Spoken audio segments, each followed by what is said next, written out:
Lucas 22. Estava próxima a festa dos pães asmos, chamada Páscoa. Preocupavam-se os principais sacerdotes e os escribas em como tirar a vida a Jesus, porque temiam o povo. Ora, Satanás entrou em Judas, chamado Iscariotes, que era um dos 12. Este foi entender-se com os principais sacerdotes e os capitães sobre como lhes entregaria a Jesus. Então eles se alegraram e combinaram em lhe dar dinheiro. Judas concordou e buscava uma boa ocasião de lhe o entregar sem tumulto. Chegou o dia da festa dos pães asmos, em que importava comemorar a Páscoa. Jesus, pois, enviou Pedro e João, dizendo: Ide preparar-nos a Páscoa para que a comamos. Eles lhe perguntaram: Onde queres que a preparemos? Então lhes explicou Jesus: Ao entrardes na cidade, encontrareis um homem com um cântaro de água. Segui-o até a casa em que ele entrar, e dizei ao dono da casa: O mestre manda perguntar-te: Onde é o aposento no qual hei de comer a Páscoa com os meus discípulos? Ele vos mostrará um espaçoso cenáculo mobilado. Ali fazei os preparativos. E indo, tudo encontraram como Jesus lhes dissera, e prepararam a Páscoa. Chegada a hora, pôs-se Jesus à mesa, e com ele os apóstolos, e disse-lhes: Tenho desejado ansiosamente comer convosco esta Páscoa antes do meu sofrimento. Pois vos digo que nunca mais a comerei, até que ela se cumpra no reino de Deus. E tomando um cálice, havendo dado graças, disse: Recebei e reparti entre vós. Pois vos digo que de agora em diante não mais beberei do fruto da videira, até que venha o reino de Deus. E tomando um pão, tendo dado graças, o partiu, e lhes deu, dizendo: Isto é o meu corpo oferecido por vós. Fazei isto em memória de mim. Semelhantemente, depois de cear, tomou o cálice, dizendo: Este é o cálice da nova aliança no meu sangue derramado em favor de vós. Todavia a mão do traidor está comigo à mesa. Porque o Filho do Homem, na verdade, vai segundo o que está determinado. Mas ai daquele por intermédio de quem ele está sendo traído. Então começaram a indagar entre si quem seria dentre eles o que estava para fazer isto. Suscitaram também entre si uma discussão sobre qual deles parecia ser o maior. Mas Jesus lhes disse: Os reis dos povos dominam sobre eles, e os que exercem autoridade são chamados benfeitores. Mas vós não sois assim. Pelo contrário, o maior entre vós seja como o menor, e aquele que dirige seja como o que serve. Pois qual é maior? Quem está à mesa ou quem serve? Porventura não é quem está à mesa? Pois no meio de vós eu sou como quem serve. Vós sois os que tendes permanecido comigo nas minhas tentações. Assim como meu Pai me confiou um reino, eu vô-lo confio, para que comais e bebais a minha mesa no meu reino. E vos assentareis em tronos para julgar as 12 tribos de Israel.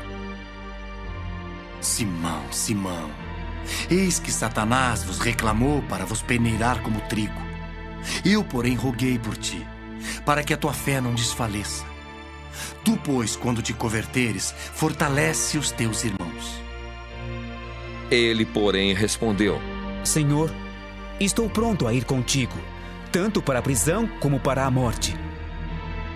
Mas Jesus lhe disse: Afirmo-te, Pedro, que hoje 3 vezes negarás que me conheces antes que o galo cante.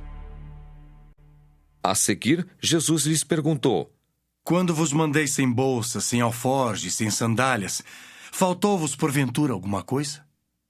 Nada. Disseram eles. Então lhes disse: Agora, porém, quem tem bolsa, tome-a como também o alforje. E o que não tem espada, vende a sua capa e compre uma. Pois vos digo que importa que se cumpra em mim o que está escrito. Ele foi contado com os malfeitores, porque o que a mim se refere está sendo cumprido. Então lhe disseram: Senhor, eis aqui 2 espadas. respondeu-lhes: Basta. E saindo, foi como de costume para o Monte das Oliveiras, e os discípulos o acompanharam. Chegando ao lugar escolhido, Jesus lhes disse: Orai para que não entreis em tentação.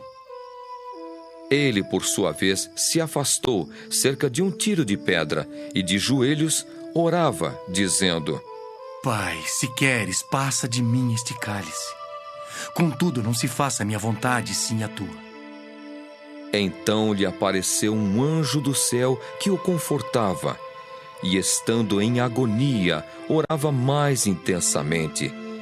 E aconteceu que o seu suor se tornou como gotas de sangue caindo sobre a terra. Levantando-se da oração, foi ter com os discípulos, e os achou dormindo de tristeza, e disse-lhes: Por que estáis dormindo? Levantai-vos e orai para que não entreis em tentação. Falava ele ainda quando chegou uma multidão, e um dos 12, o chamado Judas, que vinha à frente deles, aproximou-se de Jesus para o beijar.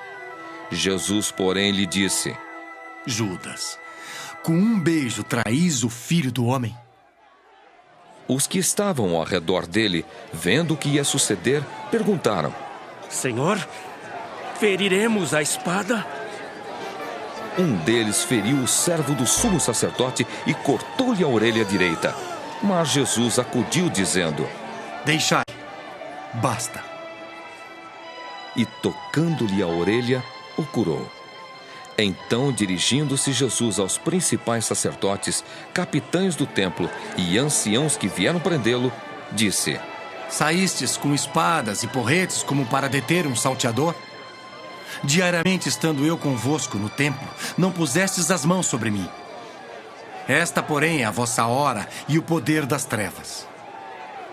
Então, prendendo-o, o levaram e o introduziram na casa do sumo sacerdote. Pedro seguia de longe. E quando acenderam fogo no meio do pátio e juntos se assentaram, Pedro tomou lugar entre eles. Entre mentes, uma criada, vendo-o assentado perto do fogo, fitando-o, disse: Este também estava com ele. Mas Pedro negava, dizendo: Mulher, não o conheço. Pouco depois, vendo-o outro, disse: Também tu és dos tais. Pedro, porém, protestava. Homem, não sou. E tendo passado cerca de 1 hora, outro afirmava, dizendo: Também este verdadeiramente estava com ele, porque também é galileu. Mas Pedro insistia. Homem, não compreendo o que dizes. E logo, estando ele ainda a falar, cantou o galo. Então, voltando-se o Senhor, fixou os olhos em Pedro, e Pedro se lembrou da palavra do Senhor, como lhe dissera: Hoje 3 vezes me negarás antes de cantar o galo. Então Pedro, saindo dali, chorou amargamente. Os que detinham Jesus zombavam dele, davam-lhe pancadas e, vendando-lhe os olhos, diziam: Profetiza-nos! Quem é que te bateu? E muitas outras coisas diziam contra ele, blasfemando. Logo que amanheceu, reuniu-se a assembleia dos anciãos do povo, tanto os principais sacerdotes como os escribas, e o conduziram ao sinédrio, onde lhe disseram: Se tu és o Cristo, dize-nos. Então Jesus lhes respondeu: Se vô-lo disser, não o acreditareis. Também, se vos perguntar, de nenhum modo me respondereis. Desde agora estará sentado o Filho do Homem à direita do Todo-Poderoso Deus. Então disseram todos: Logo, tu és o Filho de Deus? E ele lhes respondeu: Vós dizeis que eu sou. Clamaram, pois: Que necessidade mais temos de testemunho? Porque nós mesmos o ouvimos da sua própria boca.